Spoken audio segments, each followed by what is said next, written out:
Good morning, friends. Welcome back to my YouTube channel Medical Classes by Dr. Srinidhi Kumar Acharya.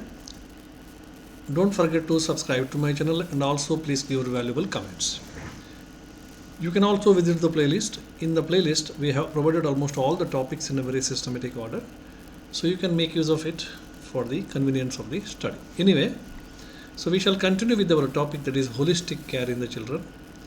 So since last class, we have been started with the fetal intervention to inculcate the holistic properties. The first part we have seen where we have discussed about the endowment, avyakta prakriti, mahan, and also the formation of the ahankaras. And we have also seen that this ahankara is nothing but the inherited genetic drives which are there in an unorganized, meshed manner. They are not well arranged, but these drives are there, totally subjective things. Okay. Now, these drives which are present is also called as Eid. These drives are also called as Eid, which is nothing but ahankara as told in our science. Now, what is Eid and its interpretation? Oh, this is very important. Eid is nothing but the genetic drives, inherited drives which are present in the growing zygote. Okay, mixture of the genetic material which has got so many expressions. Not able to not at expressed, but it is ready to get expressed. It is present there, but basically it is present in the unorganized manner. Okay, and no clear direction is there how to develop and all, but it is there. Just like everything is there inside the seed, everything is there inside this particular zygote in an unorganized manner. Now, Eid is nothing but is the impulsive part of our psyche. Okay. Now, the Eid or ahankara, the genetic drives, so they are nothing actually, they are the impulsive part of our psyche. And this impulsive part responds to certain things. Okay. So, this impulsive part or this Eid, how it responds? It responds directly and immediately to the basic urges and the desires. Immediately it responds to the basic urges and the desires. Now, if you look into that, what are the basic urges? Basic urges are also called as primitive instincts. Basic urges that we have is, one is we have to get the food, another is we have to get the shelter, third one is we have to get care, fourth one is the sexual gratification. Okay, if you look into the single cell organism also, these basic urges are there. Now, zygote is also basically a single cell organism to begin with, isn't it? Later it develops. If you take the amoeba, these four factors are there. It is also trying to get the food. It is also trying to get the shelter. It is also want to reproduce. It also want to get the food, isn't it? These are the basic four urges each and every organism has, including the single cell organisms. Okay. So the genetic drive which is present there, so that basically respond for these basic four urges or instincts. We also call it as primary or initial instincts or primary instincts. So therefore, when genetic drives are there, basically they respond for this particular principle, number one. Number two, it operates on pleasure and pain principle. Okay, pleasure and pain principle. This is explained by Sigmund Freud also. Okay, and which is the idea that every wishful impulse should be satisfied immediately regardless of the consequences. Operate pleasure and pain principle. That means whatever the wish you are getting, so that should be immediately fulfilled. Whatever may be the consequence. Consequence may be bad, consequence may be good.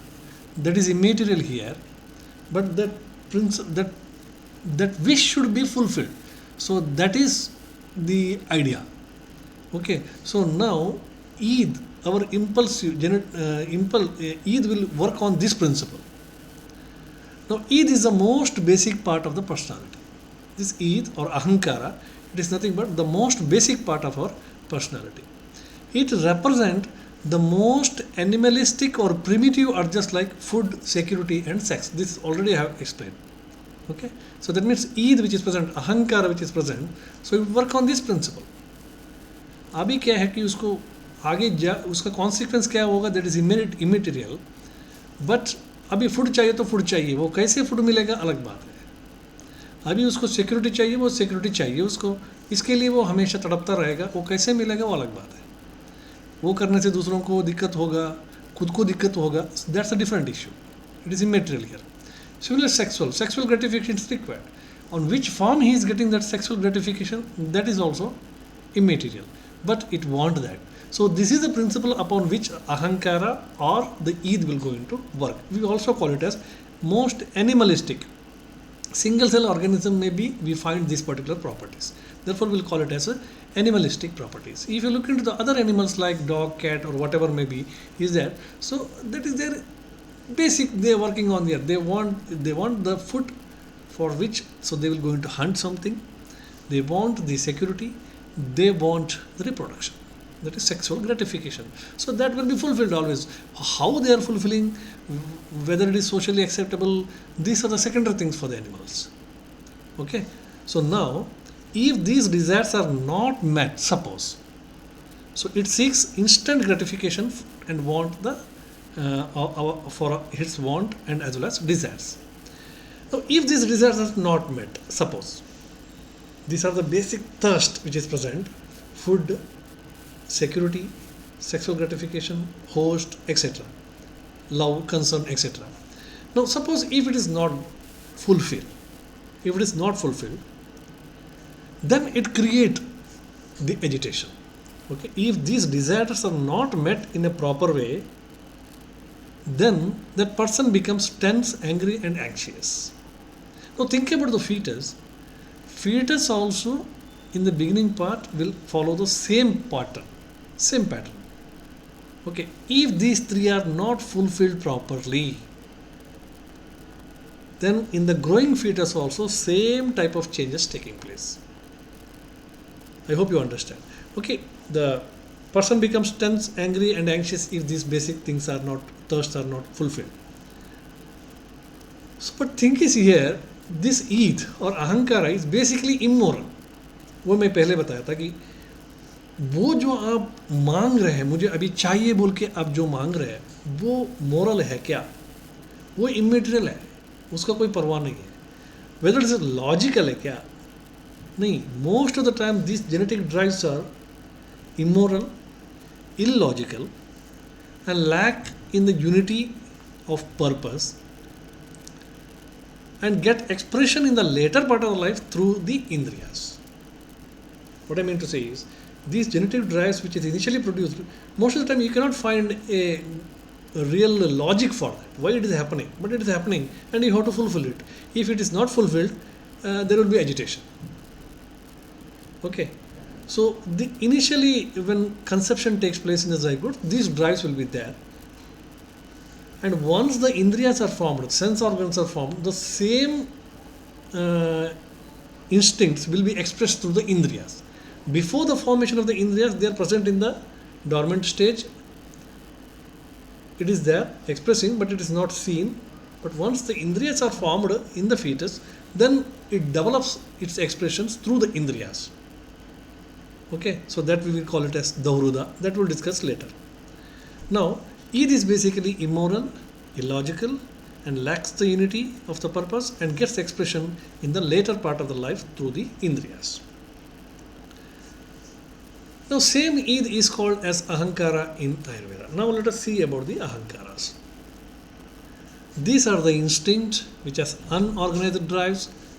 Now, among these drives which are present, that is inherited impulses, inheritive impulses or genetic impulses or drives, so some of the drives are stabilizing. For example, one of the drive that is taking food, है ना, उसको अभी खाना चाहिए, so ये बुरा नहीं है, ये stabilizing है.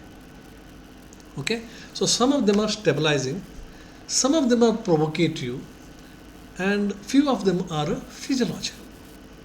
These drives में कुछ are physiological. There are some drives which are there which increase your body metabolism, cellular metabolism. So that's a physiological. You want the food. That particular child is cell is striving for the food. Suppose it is stabilizing, and some of the sexual gratification may be provocative, or some other may be there. So these drives are further classified into three ways. Some of them are stabilizing, some of them are provocative, and some of them are physiological. Rightly in Ayurveda also, these ahankaras are described in three ways. These ahankaras may be sattvika ahankara, these ahankaras may be tamasika ahankara, or these ahankaras may be sattvika ahankara. Now some of the drives may be good and some of the drives may be not logical at the moment, and some may totally illegal with a total loss of morality. In Ayurveda also it is very clearly told that to develop the baby with good mortality, behavior and personality, you need to interfere at this particular level. जब अहंकार बनता है, ईद का formation होता है, वहीं पे आपको इंटरफेयर करना पड़ेगा. What you need to see, the physiological and stabilizing वाला जो drives है, you have to try to improve that or increase that, and you have to restrict the provocative drives. In other words to say, the stabilizing drives are nothing but tamasika, inhibitory, stabilizing. Provocatives are nothing but rajasika, ahankaras, and the physiological are nothing but sattvika. So now you should increase the tamasika and as well as sattvika ahankaras, and rajasika ahankara should be controlled, and this effort should be done from the conception itself, because the process will start there. Okay, so in Ayurveda it is clear that of course develop the baby with good mortality, behavior and personality, you need to interfere at this level of the fetus or the embryo so that formation of the Eid is modified and all such desires are effectively fulfilled. जो stabilising वाला drives है और physiological drives है, इसको fulfil करने के लिए क्या क्या करना चाहिए बच्चे को, क्या क्या मांग रहा है, so that has to be fulfilled immediately, so that stabilising drives will be proper, physiological drives will be proper, and you should avoid the provocative drives. Of course, the exact factors which governs this physiological development is not yet clear. Exactly कौन actually mediating all these things or modifying all these things, it is not clear even in Ayurveda also. But they have tried to do it in some way. But Ayurveda, it's very clear that they tried to interfere to modify these drives by different methods. Okay. So one is post-maritally, they have the preconceptionally they have tried many things. Post-conceptionally also they tried many things so that this Eid can be get modified in a positive way.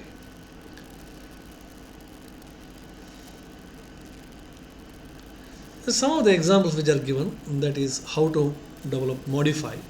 If the parents desires a baby who should be famous in future, then or if they want a baby who is well versed in the science, okay, or if he want to be a popular speaker in Upanishad, Brihadaranyaka Upanishad, these things are told, then they advise that both the partners should take the boiled rice with the meat and butter, and the wife and husband should take it for few days before the coitus daily. See, this can be taken as one of the method which is adopted to modify this Eid or ahankar. Okay, before conception, before coitus itself, so they have to take this. अगर ये वाला quality वाला बच्चा उसको चाहिए तो for example well versed in science, popular speaker होना चाहिए वो, तो है ठीक है, और फेमस होना चाहिए था. Then another important thing is it is advise that should follow the रजस्वला परिचर्या.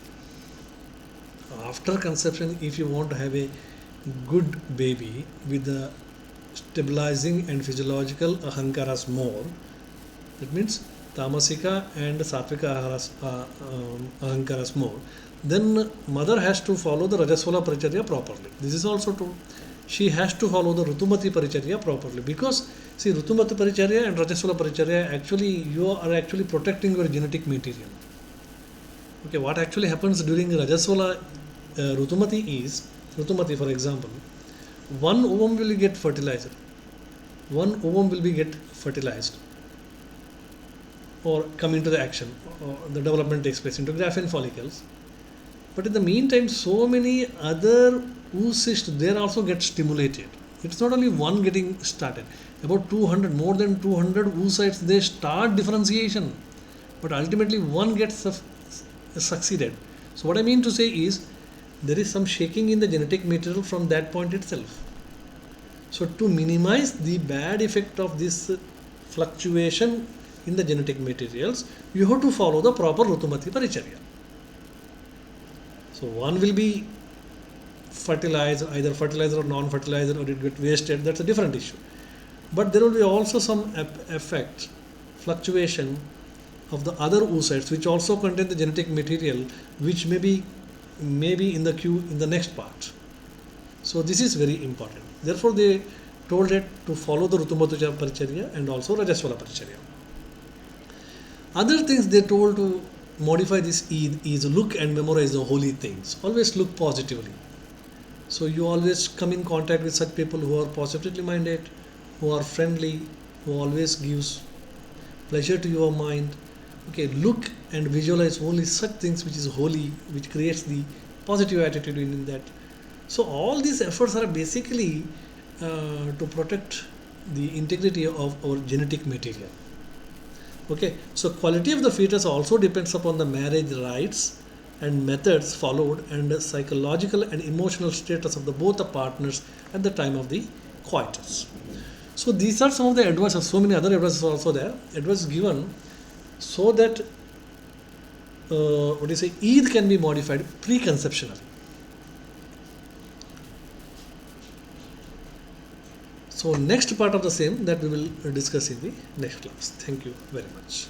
Please don't forget to subscribe to my channel and also please give your valuable